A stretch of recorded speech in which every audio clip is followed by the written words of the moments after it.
Welcome to That American Football Show, powered by EP Sports. EP Sports is the top supplier in the UK for all your NFL merchandise. Check them out today at epsports.co.uk. Please remember to give us a like, a comment, and a subscribe if you do like what we're putting out. It really does help us out more than you might realise. And make sure you're checking out our giveaway. It's due to close this Thursday. So by the time this is out, you'll have 2 days to enter before kickoff. So make sure you get in on that. But for the ELF, which this episode is about, the playoffs have arrived. Hearts have been broken. There are lots of expectations around the place. We will get to all of that in just a moment. Just to obviously see just me and Joe on this pod today. Craig's not feeling too well, so get well soon, Craig. And Tim's packing for his hollybobs, so he's not going to be on for the next week. Some news though. What are you shaking your head at the word hollybobs? Hollybobs, yeah, hollybobs. I haven't heard that in a while. Let's put it that way. To be fair, I haven't said that for ages. I don't know why I did.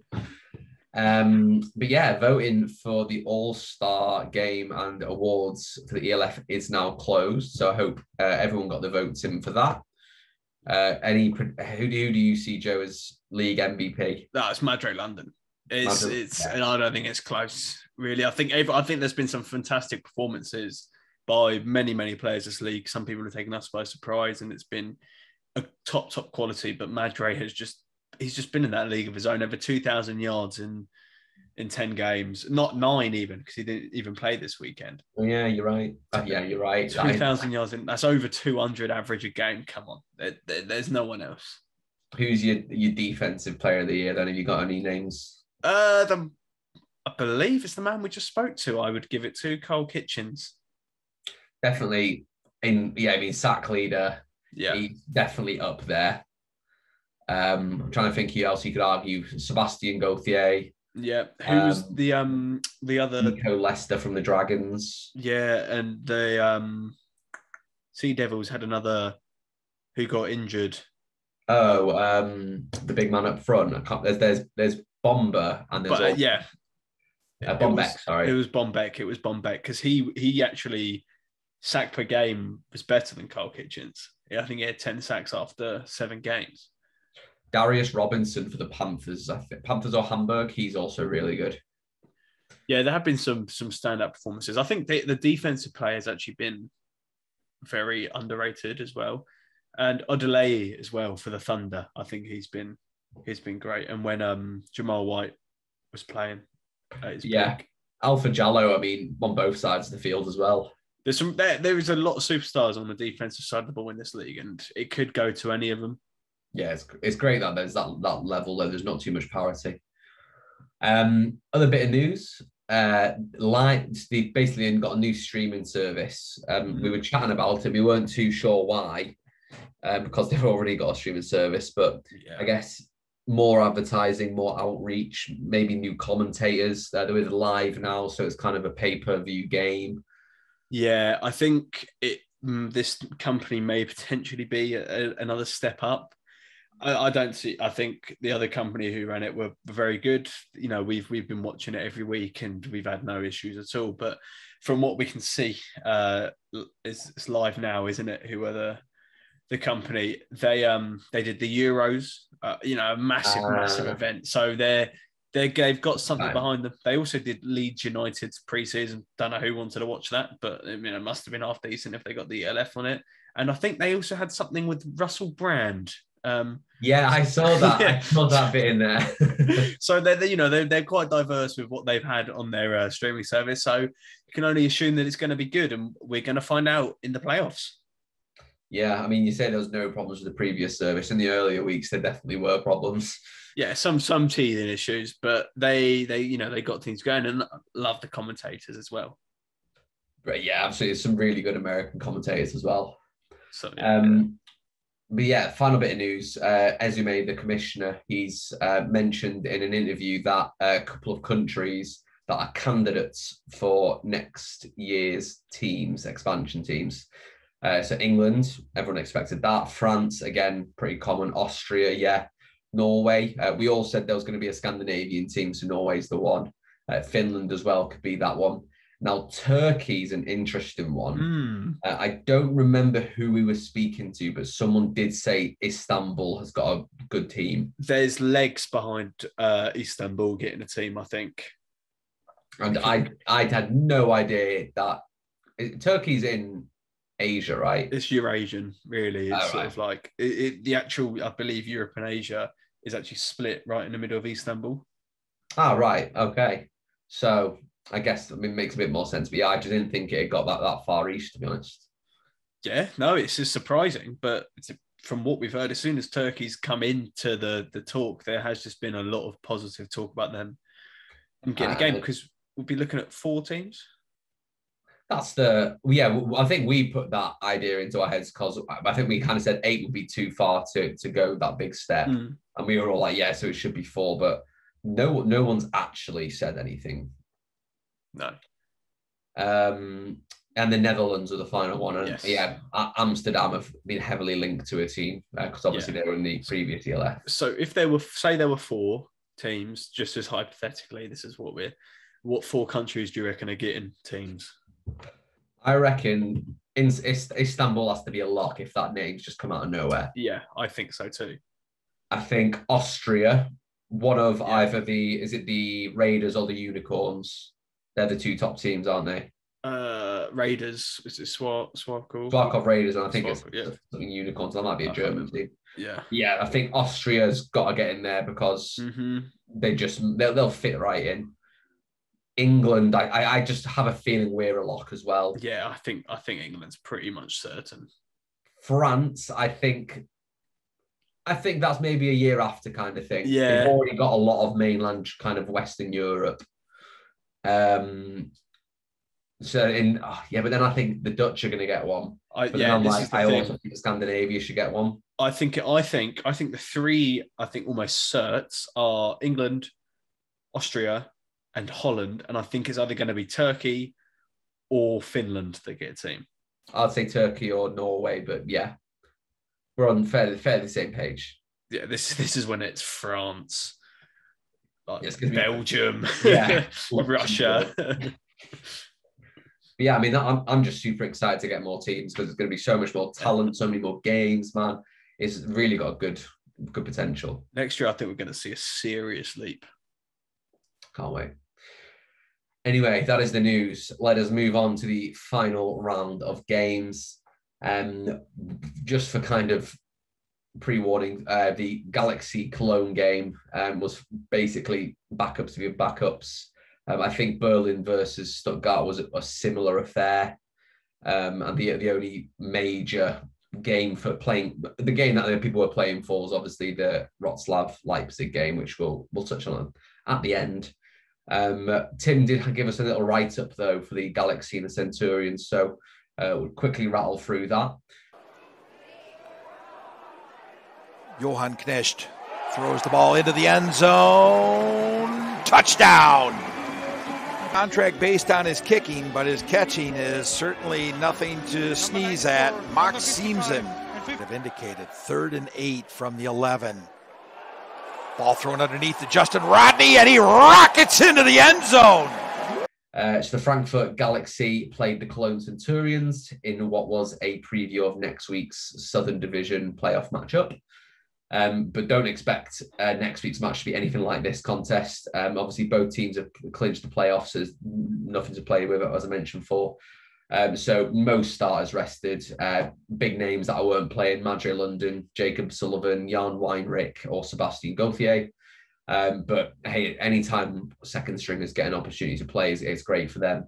And yes, national players showing their skills or maybe even auditioning for their next year's job. One such player was Moritz Johannecht, the Galaxy second string quarterback. Frankfurt used the opportunity also to bring back injured running back Jenny D. Adams, who hadn't played until earlier in the season. He did lead the Galaxy with 51 yards rushing, with 5.1 yards a carry. But yeah, the Galaxy dominated this game on both sides of the ball. Centurions just didn't get much offense going due to heavy pressure from the Galaxy defense. Centurions only managed 77 yards passing. They did run for 172 without Madre, which is impressive. But by the second half, if it wasn't already obvious, Centurions were just bringing in all the reserves, so everyone had some playing time in this game. That was the right decision. Moritz Johan Necht did use this opportunity to showcase his talents. Chris Hahn of the European Football League said he wouldn't be surprised if he was starting for a team next year with his performance. It really was good. So yeah, no contest for him being the MVP through 23 completions on 31 attempts, 74%, 255 yards and 4 touchdowns. But yeah, good squad performance by the Galaxy. They win it 45-7. Doesn't tell us anything really about next week's game, but it was a lovely breakout game for Johan Necht.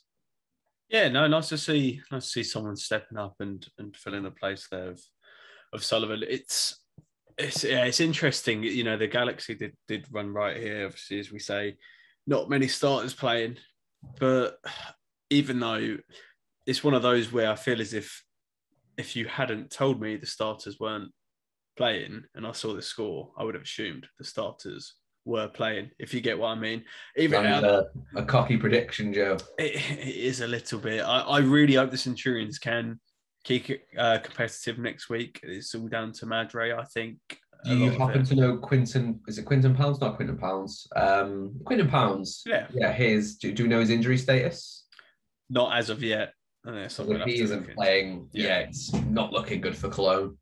Yeah, it's a bit sad really with him because he's been brilliant so far. But yeah, it's interesting to see. Hopefully things do change a bit for Cologne next week. But be interesting, you know. That was the little B team warm up, and the A boys go next week.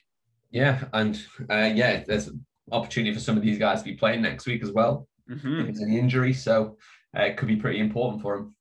Well, you never know if Sullivan has one of his poor days. Johan Necht is clearly good enough to step in. Yeah, maybe if we see Jadrian struggling, they might pull in the backup, considering how good he's doing. Mm-hmm. Right. Anyway, next game, Joe, your one. Yes, so I had the Thunder and the Surge.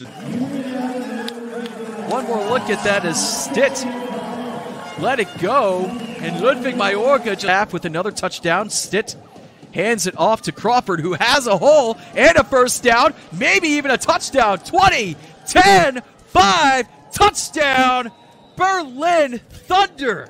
Stitt gets hit as he throws, and that's actually a fumble, and here goes the Surge the other way. Oh my goodness, going the other way. Jones comes in and brings down the defender before he could take it all the way for 2. Two teams who went into this with a 2-7 record. So this was just basically a scrap for the number 1 pick that doesn't exist in the ELF. So yeah, it was just basically who would come bottom and who wouldn't. So this game, it wasn't the best of quality, if I'm going to be totally honest. The Thunder won this 38-0, which is a pretty damning score. Admittedly, Aaron Ellis wasn't playing for the Surge. They were without their QB1. He had got a concussion last week and missed this game. And then, that's the end of the Surge season. So I'm going to quickly run through what happened in this game. So the Surge started with a ball. They went 3 and out. And the Surge punted. The bad quality kind of started straight away. The punt was blocked and the Thunder took over within the red zone. After a couple of runs, the Thunder took the ball in. Yannick Langfried, he went over the left side of the field in for the touchdown. And the PAT was good, 7-0. And the Thunder had a decent drive afterwards, but unfortunately missed a field goal. That was the first quarter, 7-0. The second quarter and third quarter were actually both quite eventful. So early on in the second quarter, the Thunder tried to punch the ball in from the 6-yard line. A few plays later, the Thunder, they had a 4th down on the 1-yard line, and Stitch found Schumann for the touchdown, and the PT was good. So they went 14-0 up. They got the ball back again, and Stitt was throwing it. He found Zerbe open. And then on the next play, unfortunately, he threw an interception to let me get my tongue working. Ludwig Mayorga in the end zone, which resulted in the touchback as it was an interception. The Surge was still looking for points towards the end of the first half. They were forced to punt when they faced the 4th down, which got blocked again. Wow. And Colin Hill picked the ball up and ran all the way into the end zone to give Berlin their third touchdown. And the Pat was no good. So it was 20-0. Berlin took over on the offense with 3 minutes to play in the second quarter. And they basically stayed on the pitch till the end of that. Stitt pitched towards Crawford and option play. There was delay of game called against Stitt, but Crawford took the ball, went up the right side. He ran down the field 56 yards. He then scored Thunder's fourth touchdown of the first half. And they attempted a 2-point, which didn't work. And actually, they fumbled the ball. And Laka, which is a fantastic name, ran the ball back for the Surge, but Shontavious Jones, who I'm pretty sure was in the left-hand side of the end zone, ran all the way back, overtook every single man. Was it a DK Metcalf down Buda Baker? More DK Metcalf chasing down Vinny Wilfork. Yeah. Yeah, that's how I describe it. No offense to Laka. I mean, it was a good run, but he wasn't going to outpace Shontavious Jones. And yeah, the half ended and the Thunder were 26-0 up. The game was all gone. The third quarter, there was kickoff return by Ndongo. Crawford got the ball again. He was fantastic this game, picking up yards. Stitt had a little run as well on this drive, and his running looking good again. He passed the ball to Schumann, and they attempted a field goal, but that was also blocked. A lot of blocked special teams. Special teams defense was actually really good, but special teams offense was awful for both teams. But what was funny about this field goal is it got blocked, and the ball, I believe the ball, they got blocked.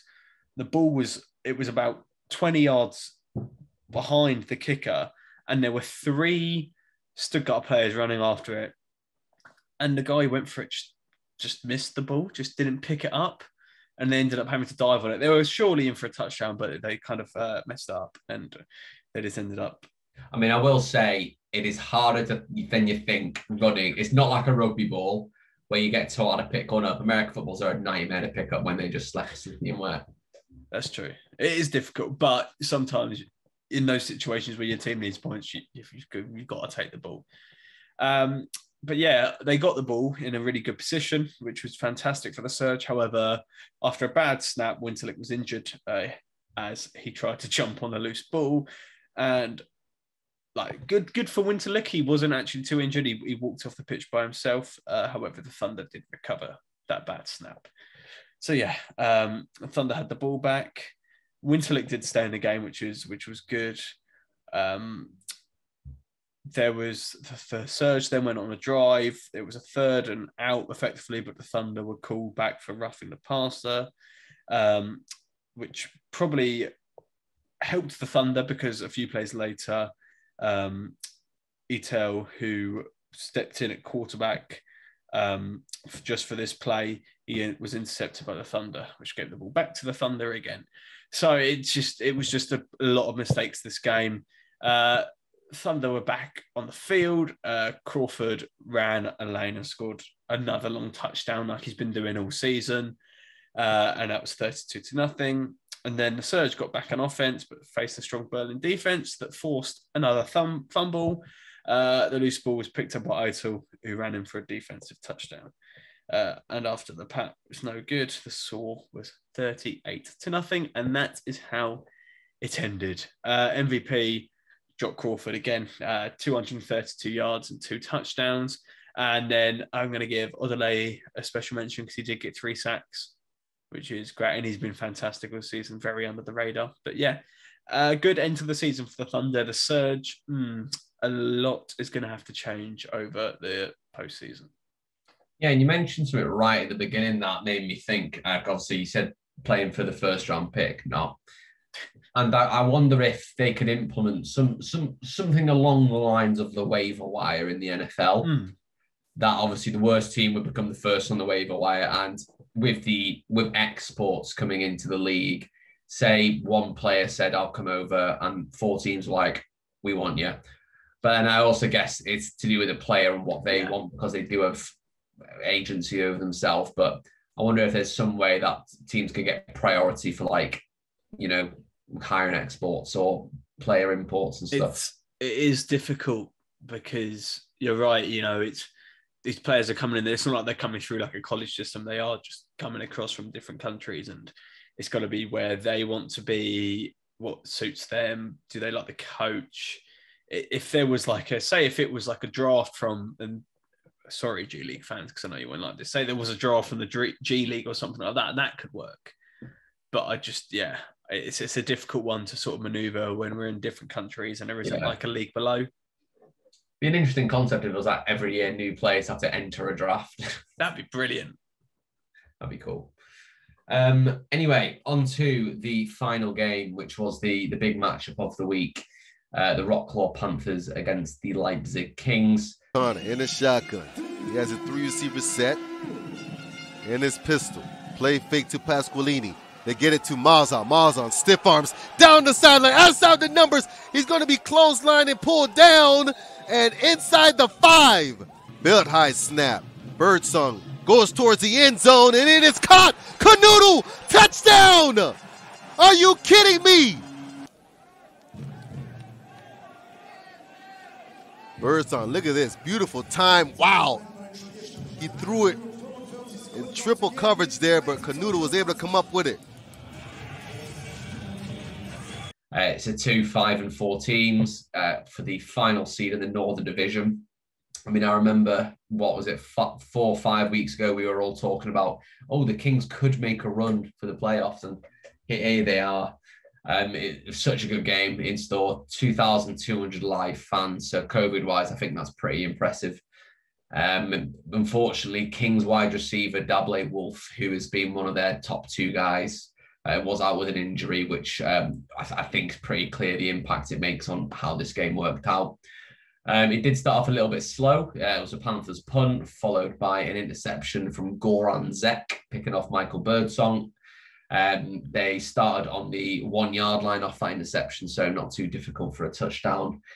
O'Connor did hit Turpin on a slant route, just a nice short, quick pass. Pat was good, 7-0 Panthers. Both teams then had a 3 and out, but the Kings did then start to put together a drive with Awini, their quarterback, wide receiver, gadget guy.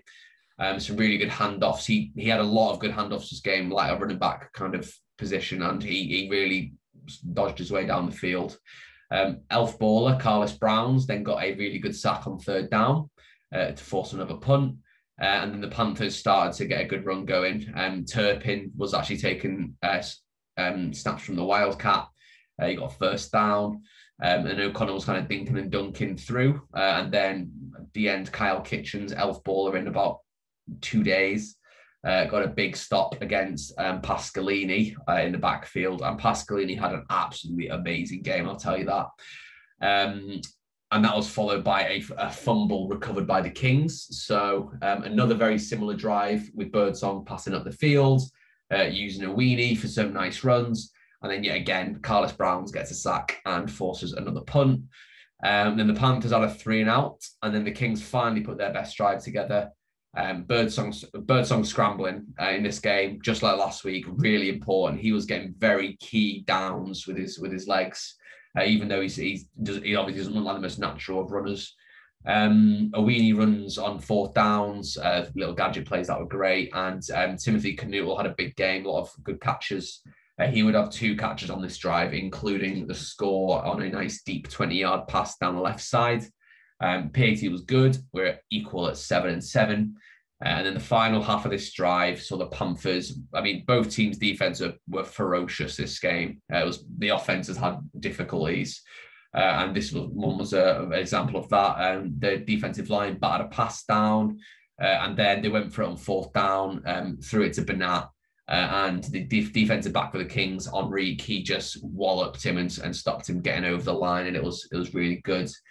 So the Panthers actually missed a field goal to take us into the half. So we're still at 7-7. Second half, Kings would start with a long time consuming drive that wound up fruitless due first a holding call leading to a 3rd and 20. and then that went for no one. Panthers started to get the run game really going here. Pasqualini started getting a lot of yardage and a lot of carries. There was a really deep pass down to Turpin. It was called out of bounds. And Alpha Jallo also got a really good interception on this drive, but it was called back on an offside penalty. It was absolutely wounding. But there was a lot of offside calls for the Kings this game, and it was it showed it was a big influence on the defense. Pasqualini would end up taking this ball in for the touchdown, and the PAT was good, 14-7. Kings couldn't really get it going again on this drive. They did have a penalty against the Panthers, so it extended it, but it just resulted in a punt. Panthers then, they kind of just went full Pasqualini mode, just kept relying on him, but good 45-yard catch and run by Mazan. Got him into the red zone, and Pasqualini ran it in for his second touchdown on the day, 21-7 with the PAT. And this is the drive, I think, that really kind of was the decider of the game. Birdsong, you could tell he put his full body into this one, and he had some really good scrambles. He used Knutwell and Omi the Homie. Birdsong picked his way down the field. A really bad holding call. I would say bad. Any penalties bad. Put the Kings again on 3rd and 20. And it's 3rd and 20. Birdsong has to scramble. And like I said, he's not a runner, but he weaves and dips some ways. He gets 16 yards to make it a 4th and 4. I think we're like at the 25-yard line, so we're near enough to the end zone. He fires a pass to Templar, who's wide open, and he just drops the ball. It was wounding. Bear in mind, Templar's also their punter. And yeah, it was dropped turnover on downs. So Panthers could basically just run the game out, forcing the Kings to use timeouts. The Kings did get an interception, and they actually Doccal got it. Sorry, Doccal forced a fumble, recovered it, and then lateral to someone for extra yards. And the Kings would instantly score on this to a Knutwell pass against good catch against tight coverage. But alas, the PAT was no good, 21-13, and I think there's like 3 minutes left at this point. So we all know what's coming. It's the onside kick, and it doesn't go as hoped. So they just run the game out of Pasqualini. I've said his name enough. MVP for me is Pasqualini. He's had some injuries in the season, but he really showed up in a big game, and they needed him.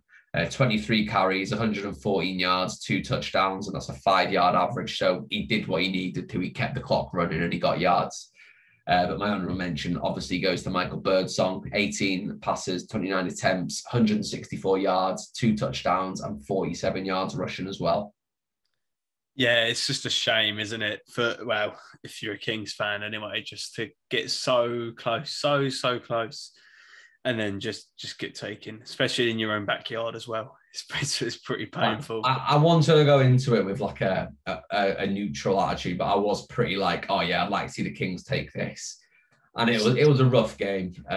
They had opportunities to win that they, like I said, they dropped a wide open pass in the end zone, and they needed that. Yeah, it's just those margins. And that's what pressure does to people. When you know the moment is so big, it's difficult sometimes. It's a shame, really, but it is what it is. If you look over the length of the season, I think it's only fair that the Panthers are in this playoff. Yeah, I was about to say the Panthers certainly deserve to be in the playoffs. They had a little bit of a slump in the middle, but it looks like they put it back together. Their team's looking good. They're like a smiley face. Yeah. They've sort of gone through their slump and they're on the way back up now. So it'll be interesting to see how they do in the playoffs. I think it's 50-50 for me. It's 50-50 this next game. For me, I thought it's almost like it was an eliminator, this game. But you feel as if the 3 teams in that, if you call it like an eliminator series, I think had all bit of an equal chance of getting to that championship game. So it's going to be exciting. It didn't matter who won this game. The playoff game was going to be exciting, I think. Yeah. So you don't think Hamburg have got the advantage over? Maybe home field. I think that's and big. The bye week. And a bye week. Yeah, I think when you look into that, but when I'm looking at players on the pitch, of course, with Hamburg's injuries and the way that, you know, they've got Turpin going, Pasqualini's in his absolute stride. The defense is looking strong. I just think that the Panthers could cause a shock. Now I look at it, I think they had the more of a chance to cause a shock potentially than the Kings did. So I think for like competitiveness of the next match, this was probably the result that was best. Even though I love the Kings and I'm gutted they're through. So what do you see as the championship? Frankfurt, I'm certain they're going through. Sorry, Cologne. I just think that Frankfurt at that next level, they've won 9 in a row. You know, in any sport, if you're going into the playoffs and a team's won 9 in a row, they're pretty much going to be the hot favourites. And I think, you know what? I've had the feeling for the last couple of weeks, I think the Panthers are going to be there. What about you? See, I want to say that I think the Panthers will play Hamburg well because they've got a very good defense and they can win based because their offense is also they're a very like 75% team, whereas Hamburg are definitely more defense orientated. Frankfurt are definitely more defense orientated. Frankfurt's offense though can put it on you. I still think it's going to be Hamburg Frankfurt. Yeah, but the upset would be Panthers, not Cologne. Yes, same as you essentially. I'd love to see Cologne. Like, don't get me wrong, we've got friends on all them teams and close ones on Frankfurt, but I would love to see a Cologne upset into the final. Yeah, I mean, everyone loves an underdog story, and I think that's just given. And Frankfurt, they got to go in. I'm sure they won't be because they're a very professional organisation. They just can't be sort of like overconfident and just make sure that they know what they're doing and they do their thing. And I'm sure they will. But yeah, it's going to be good. But yeah, you look at individuals like Madrid deserves to be on that big stage, but his team may potentially just come a bit short this time round. And so who's your MVP for the week? My MVP for the week. For me, the context of the game, I think, is a big thing. I think the numbers of Jock Crawford were excellent. However, Stuttgart were very poor this week. I think I've forgotten the Frankfurt backup QB's name. Yes, I think he had a fantastic week and it's brilliant to see him. However, it wasn't Cologne's starters. I think Pasqualini showed up in a big game and a big moment when his team needed it. And for me, his numbers may not have been as great as the others, but that's pressure. That's, it's important times. And for me, that deserves the MVP. Yeah, I'm just going to agree with you. I think Pasqualini had a really good game. Yeah, cool. That was an easy decision. Yeah, it's not easy when there's two of us. Yeah, it's a lot easier, yeah. But yeah, anything else you want to talk about before we get off? The dates of the playoffs. So they're this weekend. I think one's on Saturday and one is on the Sunday, which is good. Both at 2:45, I think. Yeah, so we've got Frankfurt against Cologne on the Saturday and Hamburg against Wroclaw on the Sunday. It says on the website still 3:00, but I know they have been moving the games forward. Just not updating. I got a text from someone at the Leipzig Kings like we're kicking off 15 minutes early, and I was like, "Is everyone getting told?" Yeah, special admission for you. Yeah, but yeah, 3:00. But keep your eyes peeled. England, obviously 2:00. Yeah, man, those. I can't wait for some mini playoffs before we get into the NFL. It's going to be great. Yeah, it's coming it's on that weekend as well, isn't it? Of the first Sunday of the NFL. So you just watch those two games and straight in. And if you are an NFL fan, we will be having a preview episode coming out on Thursday. So we'll be recapping going over the Bucs game and Cowboys game. But yeah, can't wait to get back into all that good stuff. You can make sure you're checking out our social medias. We've got our giveaway on there. We're going to be posting a lot of stuff on there. If you listen to us just for one league, do check us out on the other. We think we're pretty good. Joe, what are all our socials? Yeah, our Twitter and Instagram are at TAFS_UK. And our Facebook is That American Football Show. If you're Facebook, make sure you join our European League of Football Fans Facebook group so you can just share things and have a look in there if that's your preferred social media. Actually, now that you bring that up, I saw an interesting statistic before that I saved. and it was the penalty yards per each team. Oh, go on. This will be interesting. Yeah, I'm just quickly bringing it up because I did save it. I think the Kings are quite a naughty team, aren't they? I feel like the Kings were close to the top. Yeah, the Kings, even with getting good results, I remember they used to give away quite a few penalties. Okay, so 8th, Stuttgart Surge. Really? 123 yards. This is what they've given away, yeah? Rather than what they've gained. Yeah, this is the penalty yards received. Okay. This is all big shout out to at american.football.stats on Instagram who did these all. Stuttgart Surge 623 yards. Remember that we're in the 600s right now. Cologne Centurions 688, a little bit more. Frankfurt Galaxy 716, a little bit more. Panthers 755, a little bit more. Here's where we take a little step. Barcelona Dragons 930. Okay, that's a They had a jump. lot of O-line problems beginning. Berlin Thunder 999. Oh, Thunder, nearly there. Let me take another little step. Hamburg Sea Devils 1,107. And you called it. Yeah, I knew. The Leipzig Kings with 1,191. Almost double. Yeah. That is nuts. Then that's offensive and defensive. Yeah, that's just the total penalty yards. For me, that shows a lot of, that's coaching. A lot of that is coaching and decision making and sort of like drilling into your players what they've got to do. So for me, I think it shows the Surge potentially, if they keep their coaching staff, there's something there. There's not everything, but there's something there. Yeah, I just thought it was very interesting. I had a bit of a laugh at it. It is interesting. Yeah, I'm glad I called the Kings though. I'm quite proud of that. Yeah, I was surprised that you called it, to be fair. But yeah, thank you everyone for listening. Please make sure you're leaving us feedback. If you think we're not talking about something that should be talked about, you can reach out to us on any of our socials. We always get back to you. Thank you everyone so much for listening. Make sure you do head over and check out our friends at EP Sports for all your NFL and equipment needs. And we will see you this week for the NFL kickoff.